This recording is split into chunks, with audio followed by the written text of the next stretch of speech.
Bueno, oremos.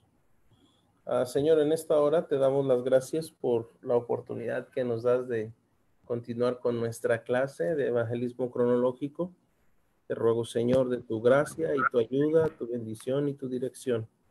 Gracias por cada uno de los hermanos y hermanas que pueden tomar esta clase. Ruego, Señor, que el provecho de lo mismo sea aplicado día con día en sus vidas, en sus ministerios, de tal manera que tú seas honrado y glorificado. En nombre de Cristo, amén. Okay. Bien, pues no sé si tendrán alguna pregunta de lo que tratamos antier sobre lo que estábamos hablando del animismo. No sé si tienen alguna pregunta, comentario. Y también para ayer deberían de haber visto la segunda parte del video de Taliabo. No es talibán, algunos le han puesto los talibanes, es Taliabo.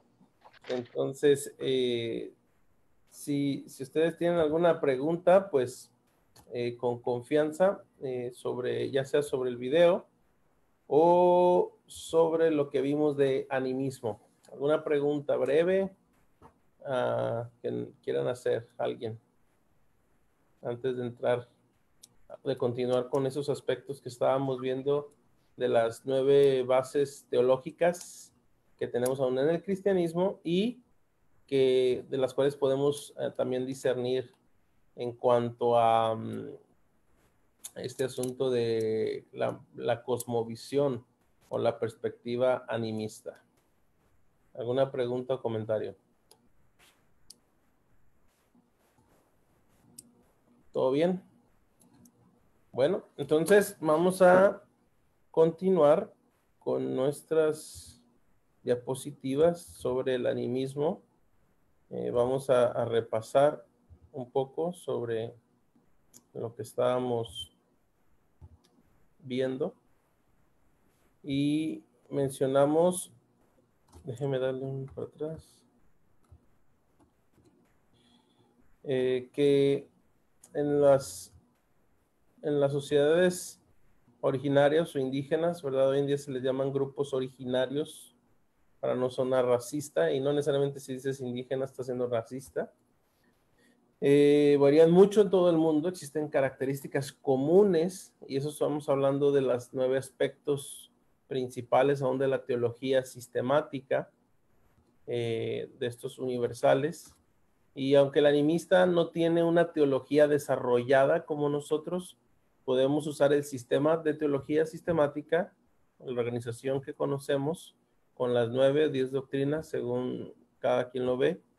Y mencionamos la autoridad, que es la fuente de conocimiento, el ser supremo, cómo es Dios, la cosmología, cómo son los seres y fuerzas espirituales, el hombre, cuál es la posición y el estatus del ser humano, la ética, qué es bueno y malo y cómo podemos saberlo, el juicio, cuáles son los castigos por hacer lo malo, la salvación, cómo se salva de esos castigos, la iglesia, cómo deben vivir los creyentes, la escatología, que viene en el futuro.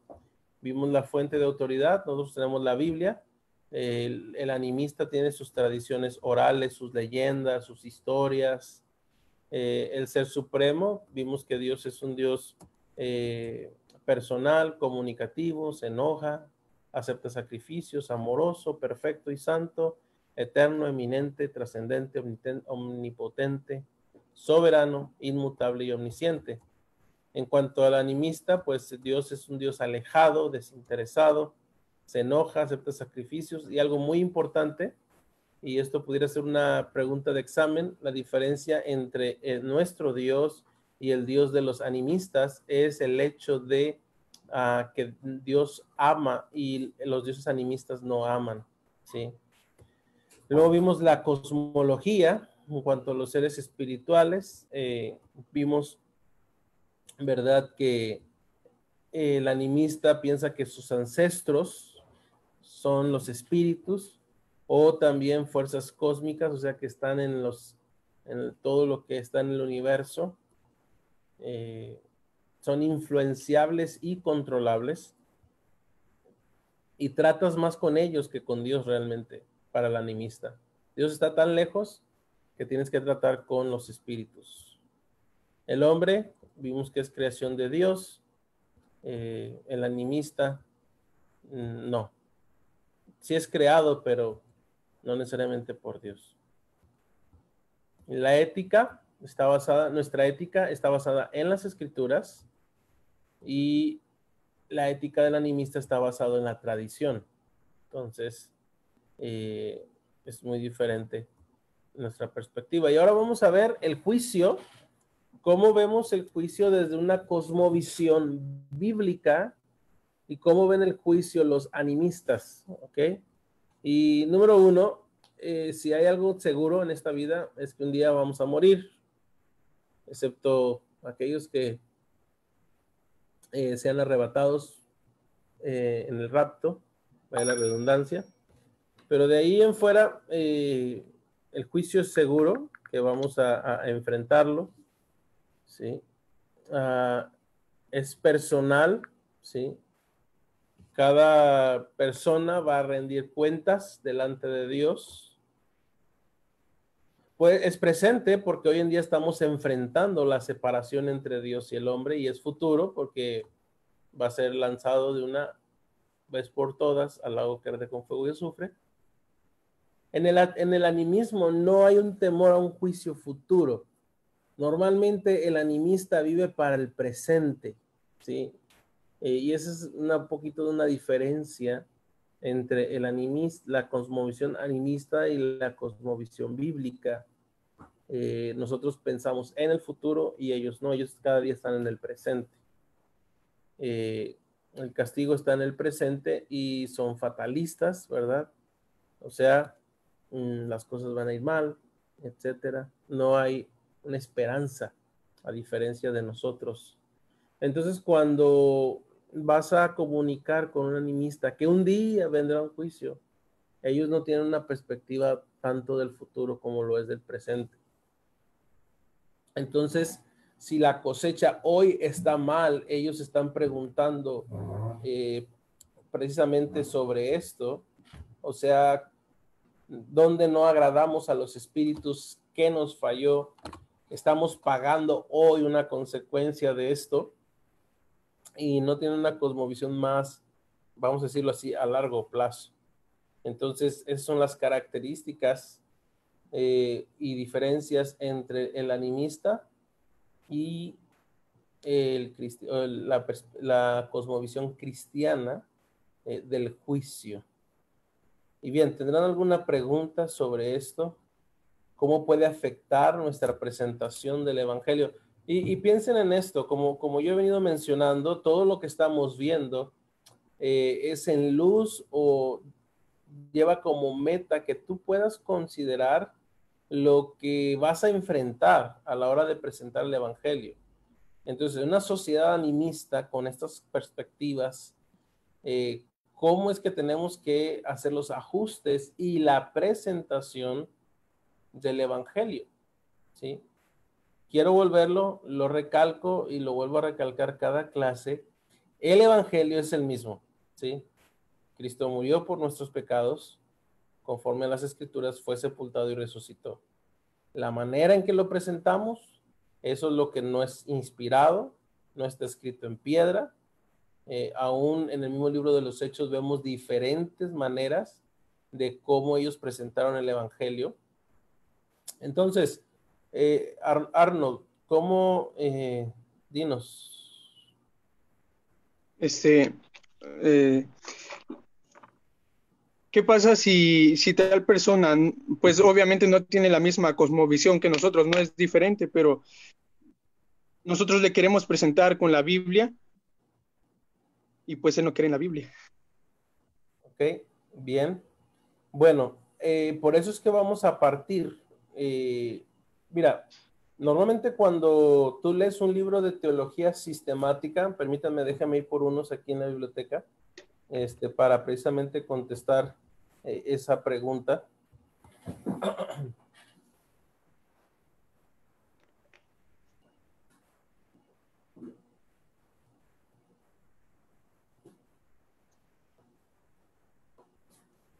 Aquí tengo dos libros. de teología sistemática. Estos están en inglés. Los que tengo en español están en el otro lado, en otra oficina de aquel lado. Este se llama Teología Cristiana de Millard Erickson, ¿sí? Ahora, en particular va a comenzar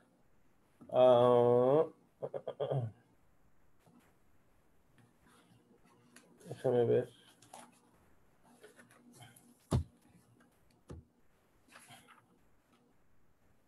Conociendo a Dios, sí, es el tema. Bueno, comienza con estudiando a Dios, qué es la teología, la posibilidad de la teología, el método de la teología, la contextualización. Ahora esta palabra es muy clave, contextualización de la teología.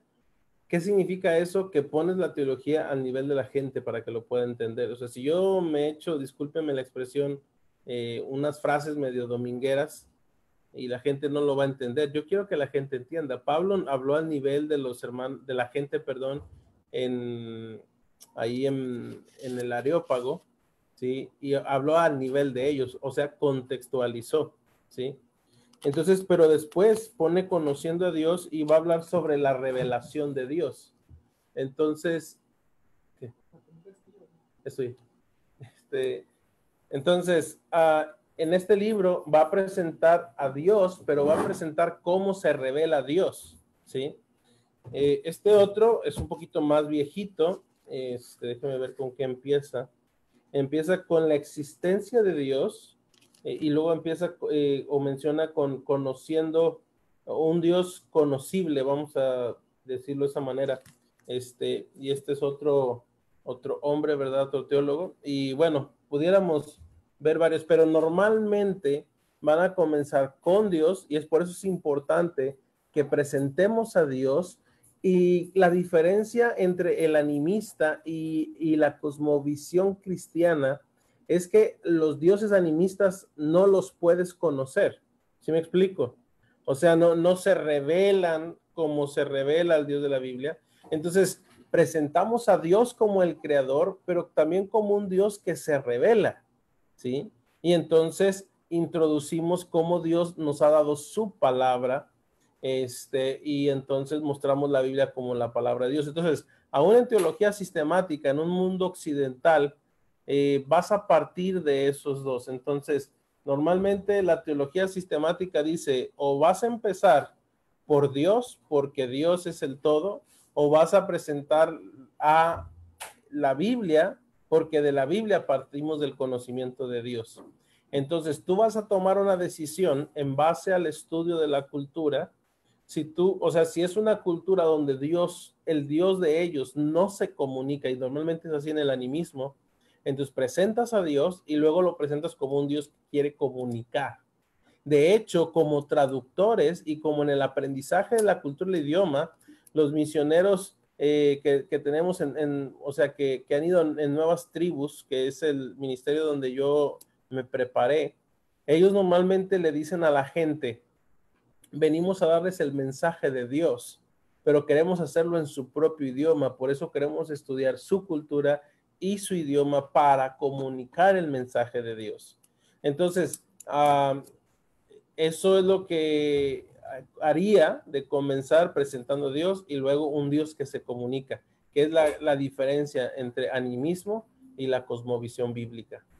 El Dios que se comunica, y obviamente cómo se comunica, pues puedes hablar sobre la revelación general, que quiere decir cómo se revela en la naturaleza, aún en el ser humano, etcétera, y luego la revelación específica, que viene siendo o especial, que viene siendo la palabra de Dios, y cómo a través de la palabra de Dios, en la narrativa de la palabra de Dios, Él se reveló de diferentes maneras, y luego llegamos a la palabra escrita, ¿no? Donde tenemos la palabra profética más segura. Entonces, es todo un proceso, y por eso es tan importante entender la cosmovisión, y animistas normalmente va a ser así. ¿Ok? ¿Alguna otra pregunta o comentario en este respecto? Bueno, continuamos entonces. Hermano. Sí, diga, hermana.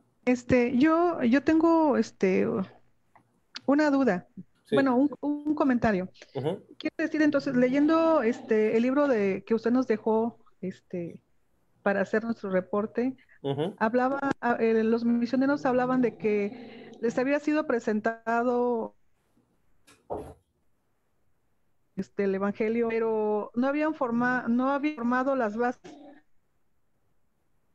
porque lejos de que ellos entendían el Evangelio, se alejaban. Quiere decir entonces, hermano, que debido a que la mayoría bueno, que la iglesia está formada en mayor parte por gente que conoce a Cristo, como es mi caso, ya en edad muy adulta, nuestra cosmovisión sigue atrapada todavía en nuestro animismo y aceptamos a Cristo y a compartir la palabra. Por eso es que cometemos ese tipo de errores. mm, bueno, se cortó un poco, hermana. Voy a tratar de mencionar algo de lo que yo alcancé a entender de lo que usted dijo. Sí, Definitivamente, entre más mayores en cuanto a edad venimos a Cristo, definitivamente venimos más arraigados. La cosmovisión es algo que se va desarrollando a través de la vida. Obviamente, normalmente un niño ya a los 10 años, ya mucho de su cosmovisión está desarrollada. Ahora, aunado a eso estamos hablando de la cosmovisión de la comunidad, la familia, y luego ya si el jovencito entra a la secundaria, preparatoria, universidad, ni se diga, desarrolla una cosmovisión más materialista y dependiendo a qué tipo de facultad, hasta una cosmovisión sería, le llamamos posmodernista. Por ejemplo, si entra filosofía y letras, ahí son bien raros, psicología, diferentes de esas áreas, que no son ciencias exactas. Obviamente es un ambiente muy, donde se produce mucha filosofía. Entonces, cuando ya vienen arrastrando todo eso, obviamente desarrollar una cosmovisión en un niño, una cosmovisión bíblica es muy diferente a hacerlo con un adulto definitivo, pero no dejan de ser responsables. Entonces, ese es el punto, o sea, no es como les exime de responsabilidad, pero definitivamente de que se va a batallar más, definitivamente que se va a batallar más. Entonces, pero no nos exime de responsabilidad. De hecho, no me acuerdo quién hizo la pregunta sobre, aún con los grupos indígenas, si nunca han escuchado el Evangelio, si son salvos o no son salvos. Y estaba repasando mi lectura del libro que les mencioné y les leo un párrafo, dice, las casas, o de las casas, hablando del monje, eh, de las casas, que se llamaba de las casas, Mendieta, seguía convencido de que los indios representaban la inocencia de Adán, según él, ¿no? Antes de la caída. Opina que son incapaces de pecar y que por este motivo había que imponerles una segregación absoluta, no para proteger a los demás, sino para protegerlos de los demás del contacto peligroso de los españoles. Ahora, por eso es tan importante que nosotros tengamos, como misioneros, tengamos clara nuestra cosmovisión. Por ejemplo, ya vimos que el hombre tiene una naturaleza pecaminosa inherente, y obviamente estos hombres pensaban que no. Entonces imagínate que yo llego como misionero pensando que ellos son puros y santos y todo lo están haciendo en ignorancia, ¿no? Realmente es porque son pecadores. Entonces nuestra cosmovisión sí va a afectar tanto nuestro desarrollo.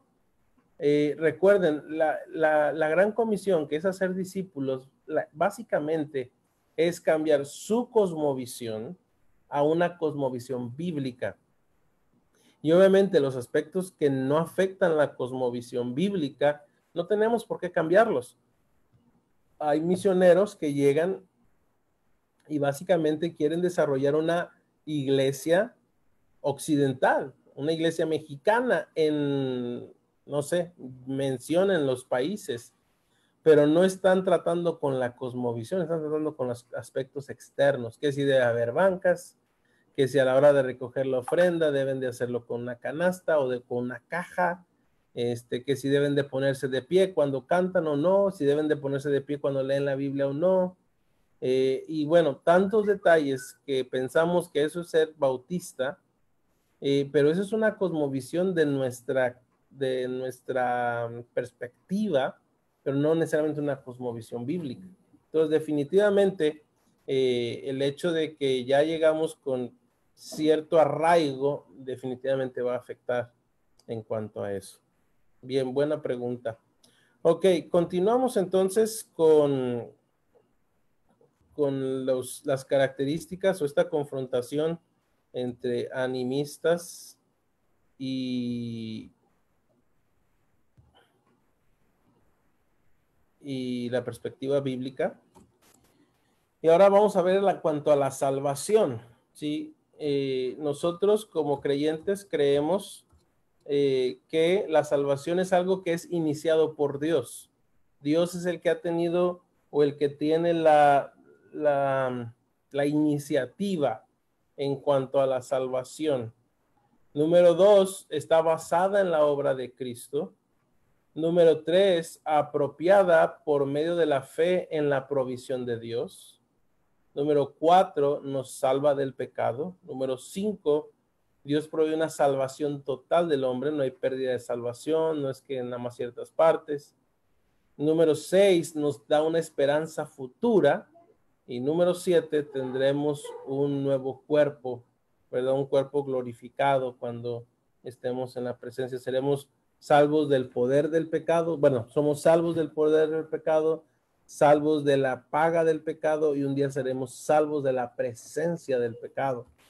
Entonces, pero ¿cómo ve el animista? Obviamente no va a usar, el animista no va a usar el término salvación, pero ¿cuál es la perspectiva de la cosmovisión de los animistas en ese sentido? Bueno, para librarte de los asuntos con los espíritus, de una brujería o de haber faltado a una de las reglas de los espíritus, yo tengo que iniciarlo, yo tengo que hacer algo, ¿sí?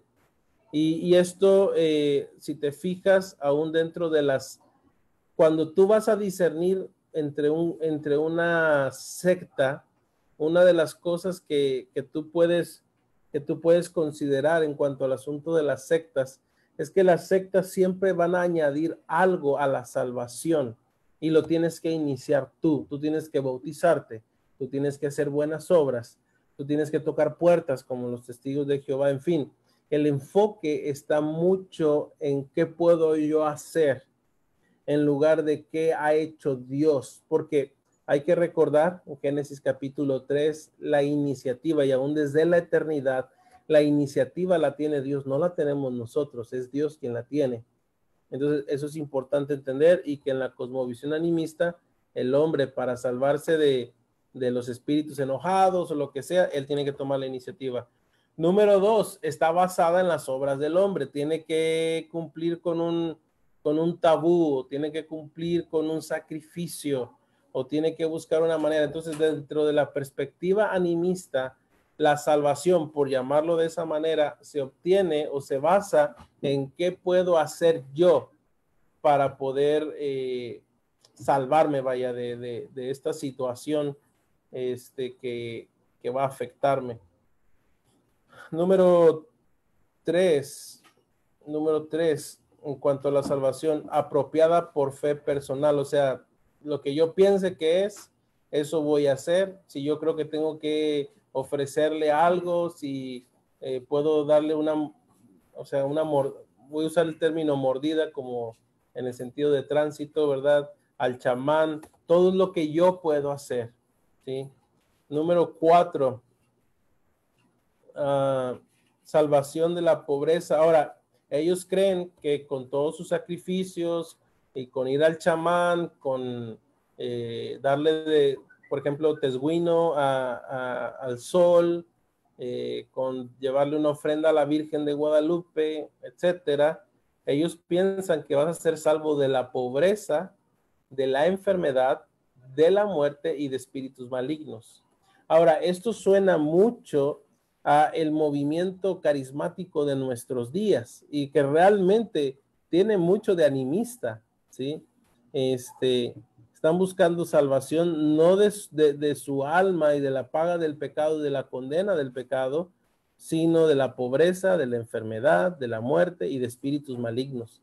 Entonces, eso es muy común en nuestros días dentro del movimiento cristiano, tal vez no bautista, pero sí cristiano, aunque a veces ciertas predicaciones dan la idea como si tú haces esto, Dios te va a sacar de pobre. Y puedo pensar varias veces que yo he escuchado predicar, nos involucramos en este ministerio y Dios nos sacó de pobres y por eso ustedes tienen que hacerlo.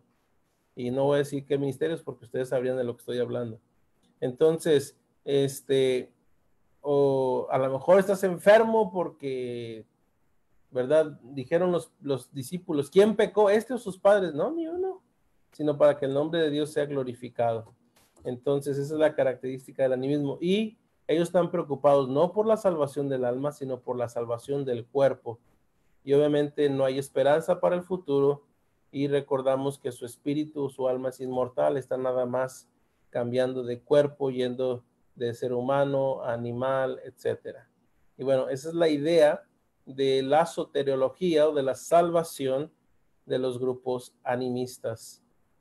¿Alguna pregunta o comentario en esta parte?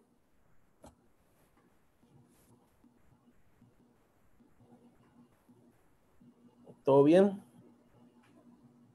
Okay, ahora todo esto debe despertar nuestras mentes a la hora de llegar a la comunidad donde vamos a estar estudiando, del grupo étnico, para cuando vamos a empezar a desarrollar nuestras lecciones y dónde vamos a poner el enfoque en nuestras lecciones, cuando hablemos de la creación, cuando hablemos de la caída, cuando hablemos de la creación de los espíritus.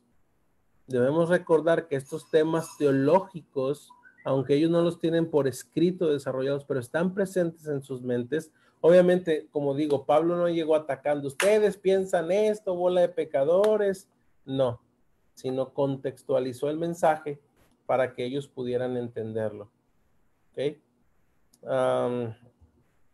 Continuamos entonces si no hay preguntas. Ahora tenemos el tema de la adoración o la iglesia. Bueno, la adoración es una adoración personal, corporal del Trino Dios, o sea, adoramos a Dios.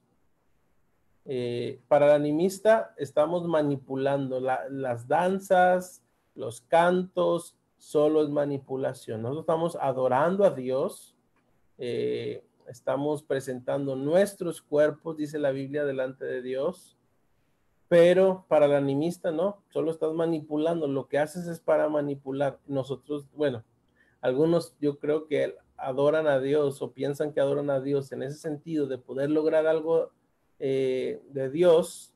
Ahorita acabo de ver un meme hace un ratito sobre como un músico que no sabe tocar y está supuestamente una imagen ahí de Cristo abrazándolo y dice, no te sabes ni las notas, pero no te preocupes, aún así te amo, ¿verdad? Entonces, y créanme, o sea, y sí o no, muchas veces pensamos, bueno, me tengo que meter a clases de piano para poder ser alguien, básicamente, o tocar cierto instrumento, o cantar, porque se nos ha comunicado que a veces, o sea, a veces se comunica como que esa es la persona especial o la persona santa, y no siempre es así. Hay hermanos músicos que aman al Señor y hay personas que tocan música pero que no aman al Señor. O sea, tenemos que entender que la adoración es un asunto personal, también corporal, adorando al Trino Dios. Pero los animistas lo hacen más por manipulación. Y en ese sentido, pues varios cristianos tienen esa tendencia como animistas, ¿verdad? El individuo sumergido en la sociedad, ¿verdad? No es como, bueno, lo hago porque quiero, lo deseo, sino es parte de lo que la sociedad hace, lo que la comunidad hace y vamos a hacer nuestras danzas, nuestros ritos. Y normalmente no es como mientras están en casa ellos adoran, ¿no? Ahora, desgraciadamente, vuelvo al punto, dentro del fundamentalismo del cristianismo en general, se ha hecho así, o sea, donde hay un grupo especializado, ¿verdad? Llámale los que cantan música especial, los de la alabanza, ya en iglesias más contemporáneas le llaman así, pero realmente en las casas, o como dice Efesios, hablando entre vosotros con salmos, himnos y cánticos espirituales, no es algo que se hace normalmente. Obviamente el animista, el enfoque de la adoración y de los ritos, las danzas, es hacia los espíritus y no en Dios. Y en ese sentido el catolicismo ha desarrollado un sincretismo. Las danzas, la adoración se va hacia los santos, hacia la Virgen, pero no hacia Dios. Normalmente es más el enfoque en ello. ¿Okay? La enseñanza, hablando de la enseñanza, es un proceso de toda la vida, ¿verdad? Ser discípulos, lo mencionamos. Los maestros dotados, disculpen ahí, en maneras sobrenaturales a través de los dones.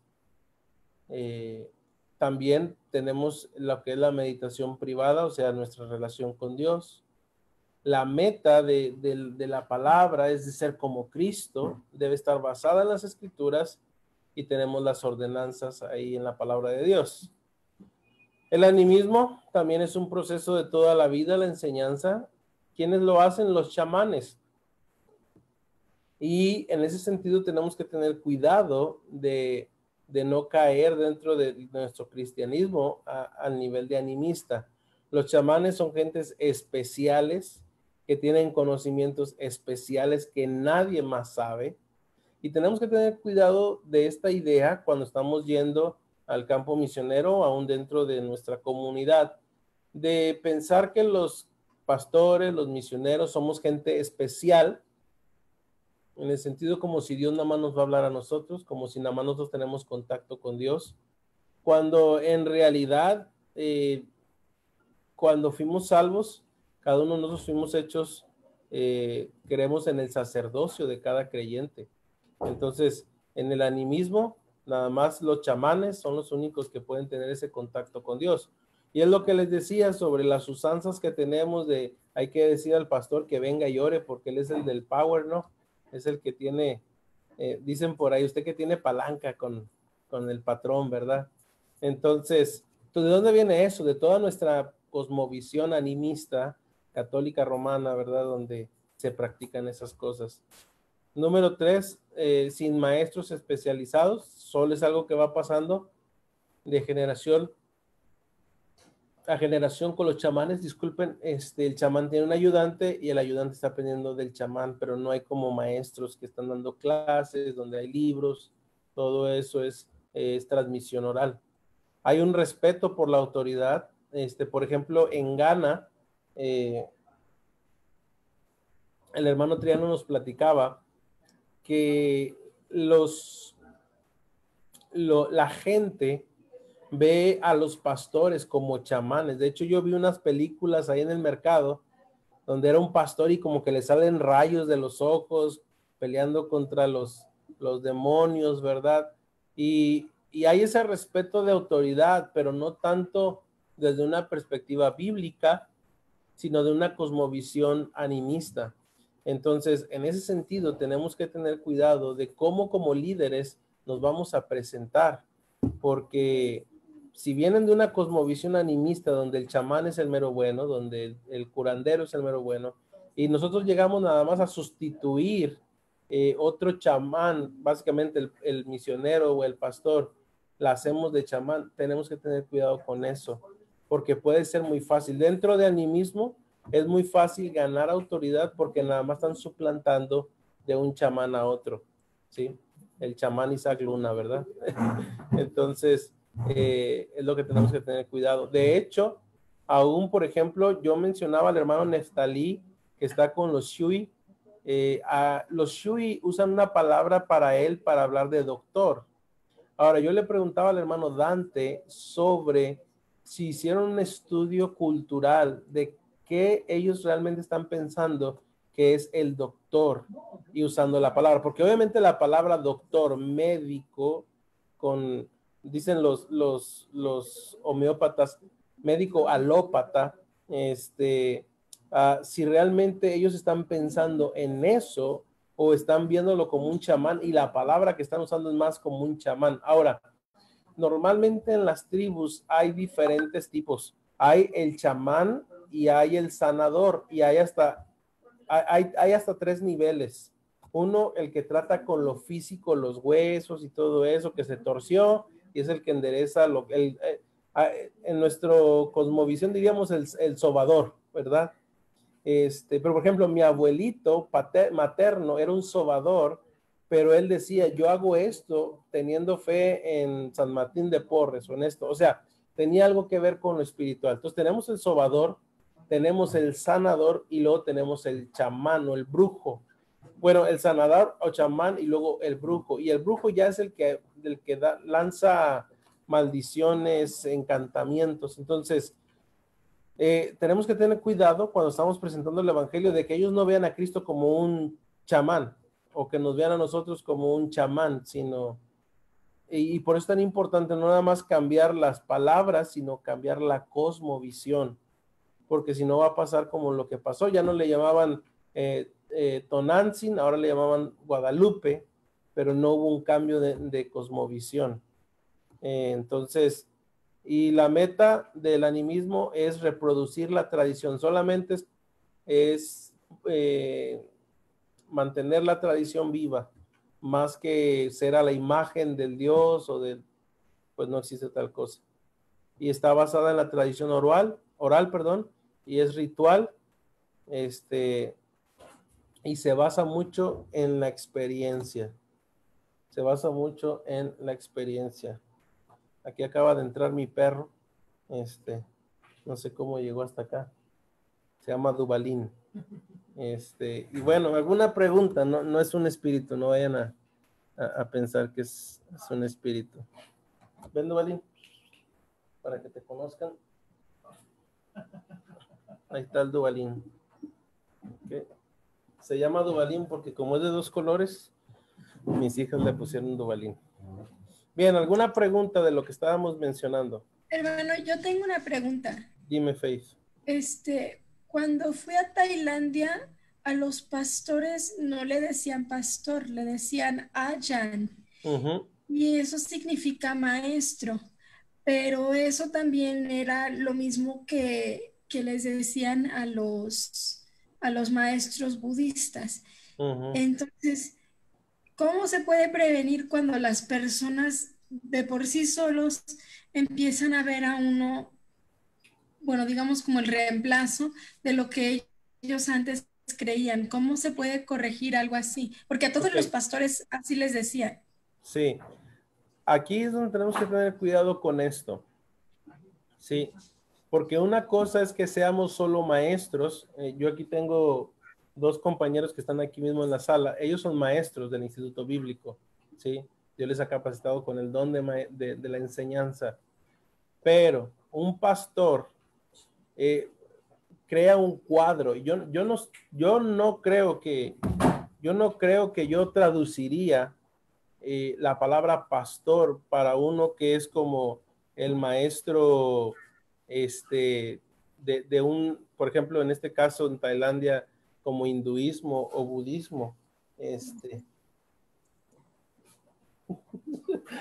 Perdón, es que mi perro anda haciendo de las suyas aquí. Duvalín. Perdón, hermanos. Entonces, yo tendría cuidado. Perdón, es que está mordiendo uno de mis compañeros que se lo quiere llevar. Entonces yo tendría cuidado porque hay que recordar que pastor, vas a ilustrar a Cristo como pastor.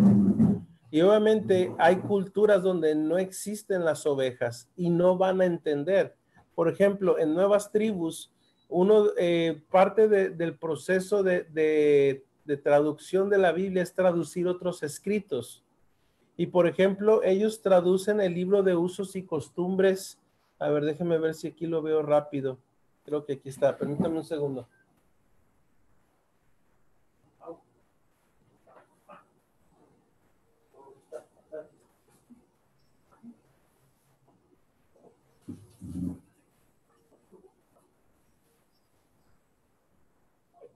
No lo tengo aquí, lo tengo en otra parte, pero ellos, uno de los primeros libros que traducen es el libro de usos y costumbres bíblicas. Es uno de los primeros libros que ellos traducen. Ahora, ¿por qué creen ustedes que es necesario que en un contexto tribal se traduzca un libro de usos y costumbres bíblicas? Hermano, sería porque si no tenemos conciencia de lo que eran los usos y las costumbres, vamos a leer la Biblia y no vamos a entender lo que está pasando dentro de la Biblia misma. Exacto, o sea, hay cosas que ellos no entenderían, como digo, por ejemplo, aquí en México, ¿cuándo han visto ustedes que las borregas van detrás del pastor?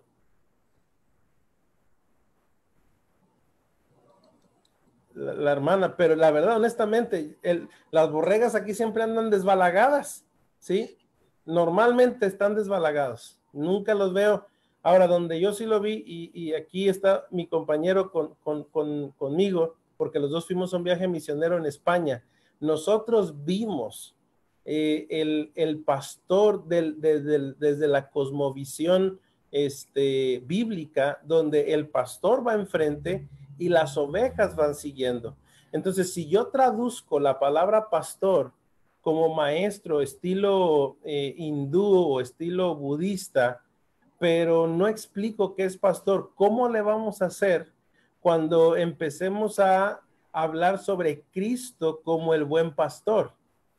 ¿Sí me explico? O sea, la palabra pastor tiene un cuadro más grande, no nada más en el oficio de pastor, sino lo que nosotros como pastores representamos en el sentido o la metáfora que se usa en el sentido de la iglesia como un rebaño. Entonces, por eso es que es importante que estos aspectos, entender la cultura y entonces, bueno, ¿cómo voy a traducir esa palabra? Voy a usar la palabra que ellos tienen para alguien que enseña y bueno, ¿qué atribuciones se le dan a esa persona? ¿Sí? Y, y bueno, eso es peligroso, ¿sí? Hermano, a mí se me dijo que era como equivalente a la palabra en inglés que se usa con Jesús, como master, o raboní. Básicamente la palabra ayan esa connotación tenía, pero pues no sé, yo solamente estuve en Tailandia 2 semanas, no puedo saberlo, ¿verdad? Sí, y como digo, yo no la usaría con el pastor como el líder de la iglesia, esa palabra, porque hay un don de pastor y hay un don de maestro. Algunos dicen que es lo mismo. Yo soy de los que piensa que no. O sea, el pastor, o sea, el líder de la iglesia tiene el don de pastor y de maestro. Entonces son dos aspectos diferentes. Sí. Entonces, bien. ¿Alguna otra pregunta o comentario? Hermano, yo quería comentar, yo sí he visto lo que usted comentaba, pero la verdad, en muy pocos lugares. Sí. De hecho, en Oaxaca, cuando íbamos en la sierra, ahí es donde más lo veíamos, pero muy, muy en la sierra. Sí, sí, sí. O sea, normalmente el ganado que yo he visto aquí, ovejuno, nunca he visto que vayan detrás del pastor. Hay a veces el pastor por ahí sentado y todo el desbalagadero de ovejas. Le digo, nosotros lo vimos en España, y era muy impresionante verlo desde una perspectiva bíblica. Sí. Y bueno, todo esto y ustedes van a tomar una clase con el hermano Billy que se llama traducción de palabras difíciles. Y creo que son una de estas cosas donde uno tiene que hacer un buen estudio de la cultura para poder tomar una decisión si voy a usar la palabra que ellos usan. Ahora, hay varias opciones que tienes. Una es usarla y hacer una reinterpretación de la palabra que ellos usan. La otra es usar una palabra prestada del idioma original, griego o hebreo. O la otra, y también lo que algunos hacen es usar la palabra del idioma nacional. O sea, si el idioma nacional es inglés, portugués, español, se usa como palabra prestada. Pero bueno, todas esas decisiones tienen implicaciones. Y por eso es importante un trabajo en equipo. Si tú lo haces, nada más porque, discúlpenme la expresión, tus chicharrones truenan, pues a la postre, quien use esa traducción, pues va a ser complicado. Pero si hay un trabajo en equipo consensado, eso ayuda bastante. Diferentes perspectivas del estudio de la cultura, porque yo puedo decir, no, es que la cultura así, así, pero nada más es un punto de vista. Por eso cuando hay un trabajo en equipo, en Nuevas Tribus, por ejemplo, ellos trabajan con 3 unidades como mínimo en el campo. ¿Qué significa una unidad? Es una familia o un soltero. ¿Por qué? Eso ya te da, vamos a decir que son 2 familias, un soltero. Las mujeres y los varones de la familia hacen estudios antropológicos, culturales. Entonces, eso ya nos da 5 puntos de vista de la cultura. Pero si nada más voy mi esposa y yo soy el único que estudio la cultura, pues va a ser lo que yo diga, ¿sí? Y no va a ser muy objetivo. Pero cuando son 5 personas, puede ser un estudio más objetivo en ese sentido, y obviamente, pues las implicaciones que eso representa. Bien, continuamos entonces.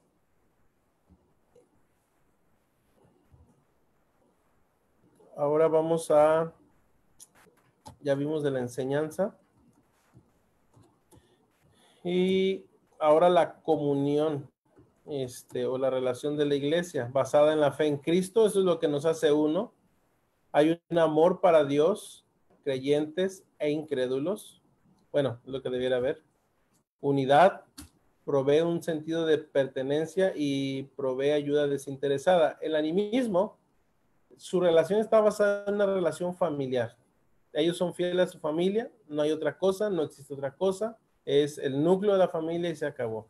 Diferente a nosotros, que ahora la iglesia, nuestra relación con la iglesia es algo muy importante. El amor, ¿verdad? Pues es un amor nada más familiar, paternal, y obviamente es una perspectiva de amor un poco más diferente al nuestro. Y hay un énfasis sobre la unidad de la familia. Provee un sentido de pertenencia, eres fiel a la familia. Y reciprocidad, tú me das, yo te doy, todos trabajamos, ¿sí? En lugar de la perspectiva cristiana de que provees ayuda de una manera desinteresada. Entonces, todos estos aspectos, cuando estamos, porque puede ser muy chocante a la hora de tratar con grupos tribales, y por eso es importante que entendamos su cosmovisión. Ahora, la propagación o desarrollo, ¿verdad?, de la propagación del mensaje, pues en el cristianismo tenemos misiones a nivel mundial, demanda una decisión personal. En el animismo, ¿no? O sea, tú no hay necesidad de que te sacrifiques por lo que tu gente cree, solo es algo que se comunica. Obviamente no hay misioneros, no hay como de esta tribu están yendo a otras partes para que crean la misma cosmovisión. No, es muy enfocada, muy en su lugar. Ellos no están preocupados por extender sus creencias.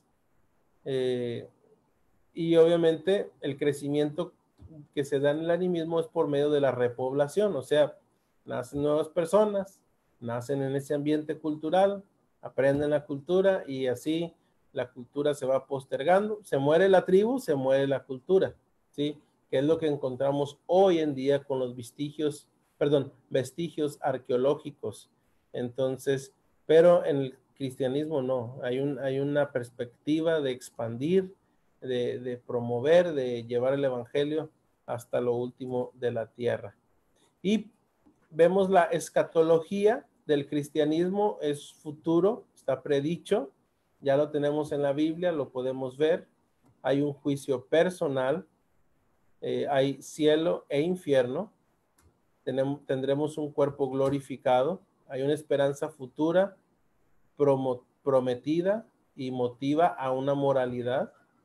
Pero en el animismo enfoca en el presente, en el animismo no hay un enfoque en el futuro. Lo que hagas hoy va a afectar hoy.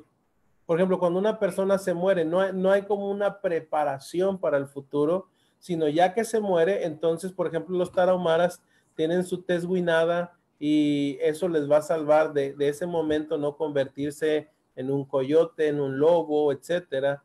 pero no es que lo están anticipando para el futuro, sino cada día del presente tiene su propio afán.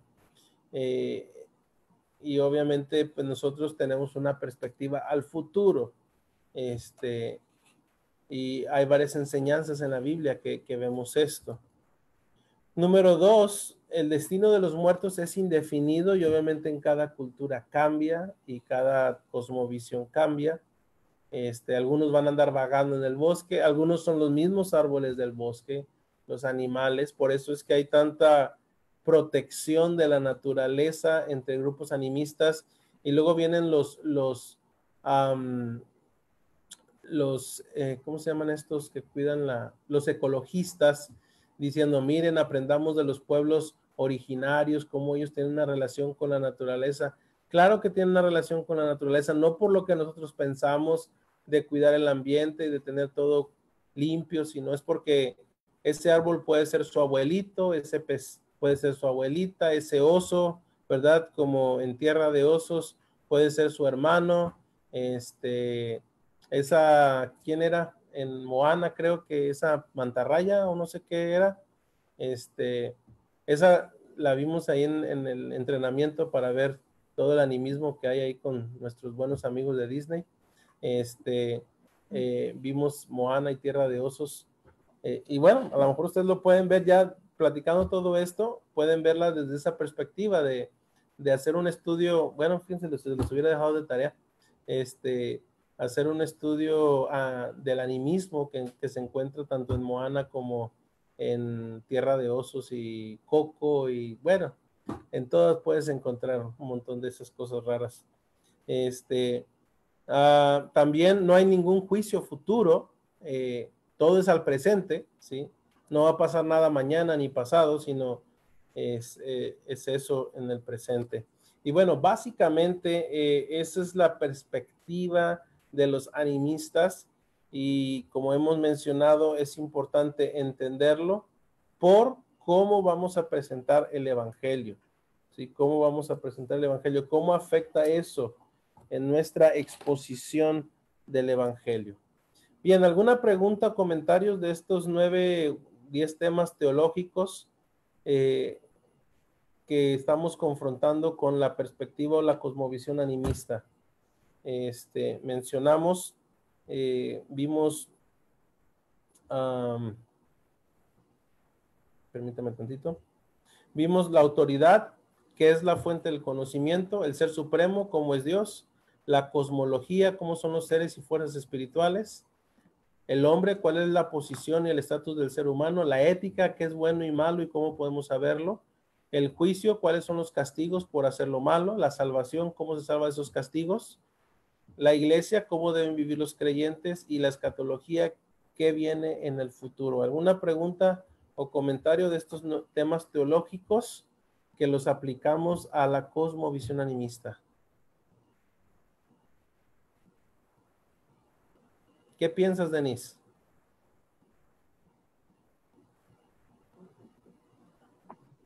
Bueno, yo, volviendo al video del último video que vimos, el Librados del poder de las tinieblas.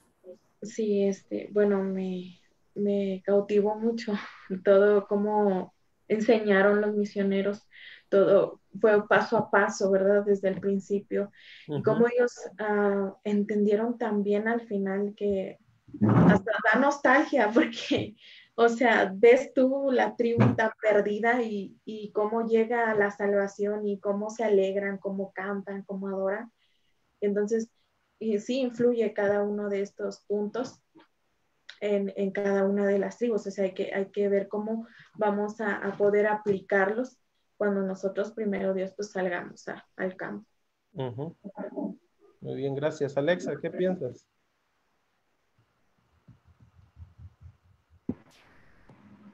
Pues justamente eso que comentaba de que es importante conocer y por qué es importante conocer la cosmovisión y el contexto de hacia dónde vamos, y lo que usted mencionaba de cuando vamos al campo misionero, si solo somos 2 personas, no vamos a poder tener ahora sí que la amplitud completa de lo que esto conlleva, porque pues yo puedo pensar de una manera, pero ejemplo, aquí estamos todos, ¿no? Y cada uno aporta una idea, entonces ya estando trabajando en equipo, creo que se puede tener una respuesta más cierta, más acercada, y de esa manera podemos llegar a abarcar otras cosas, no sé cómo explicar, no sé si me entendí a entender.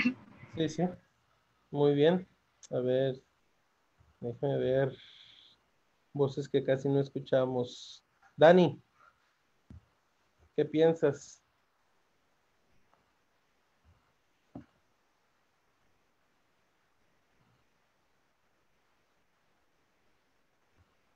Hola, hola. ¿Ya se escucha? ¿Se escucha? Sí. Okay. Sí, decía que la cama es un poco rara, pero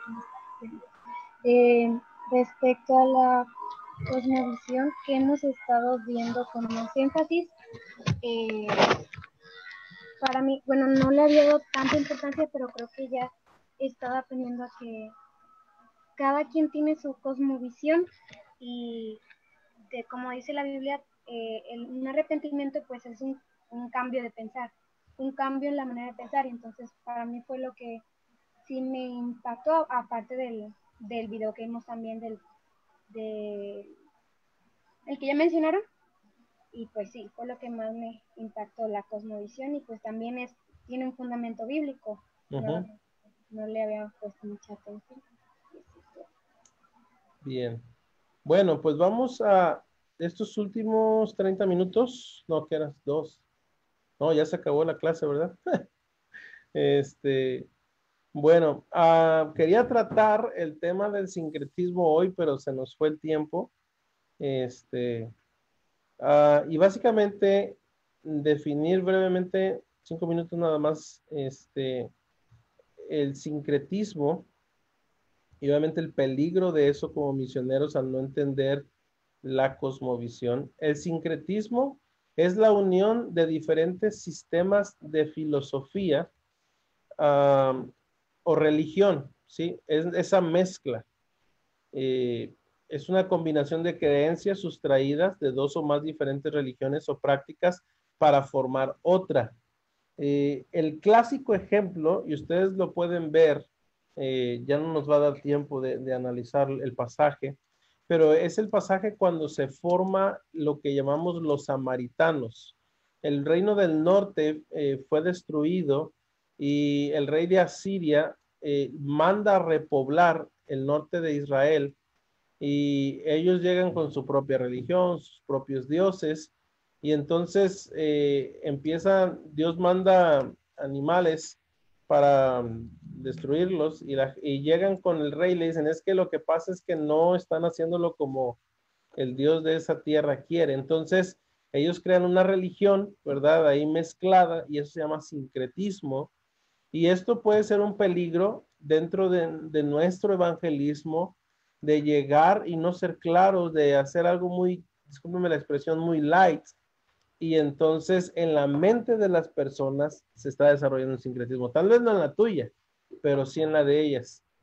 Entonces es un sistema en que se concilian doctrinas diferentes, y podemos pensar en el catolicismo romano aquí en México, donde están los matachines o los danzantes. Esa era adoración de los ídolos que se le llaman prehispánicos, mezclado con las doctrinas católicas, y es muy interesante ver cómo se dio todo eso. Entonces, Gedeón, por ejemplo, hizo el efod que adoraron, ¿verdad? Y fue una mezcla ahí religiosa, una distorsión. Y en fin, podemos ver muchos ejemplos de sincretismo en la Biblia, y obviamente tenemos que tener cuidado con eso. Y bueno, ya entendemos cómo es la cosmovisión animista, y obviamente tenemos que prever eso. Bien, nada más para recordar, tenemos 2 clases más, jueves y viernes, y para hoy teníamos que haber tratado este tema del sincretismo, básicamente lo he mencionado así, y vamos a ver el día 9, el mañana, los temas teológicos, cómo se tratan los temas teológicos mientras das una lección en el método cronológico, y luego vamos a analizar un ejemplo de una lección en el método cronológico. Y bueno, estamos por finalizar nuestra clase. Espero que está siendo retado en ese sentido. Y los voy a dejar porque no sé si ustedes tienen otra clase o algo y no quiero tomar tiempo de alguien más. Si tienen alguna pregunta, comentario, ya saben, estoy para servirles en el grupo de WhatsApp. Dios les bendiga, hermanos. Que pasen una buena tarde. Noche ya para ustedes. Gracias, hermano. Dios lo bendiga. Hasta luego. Gracias, hermano. Hasta luego.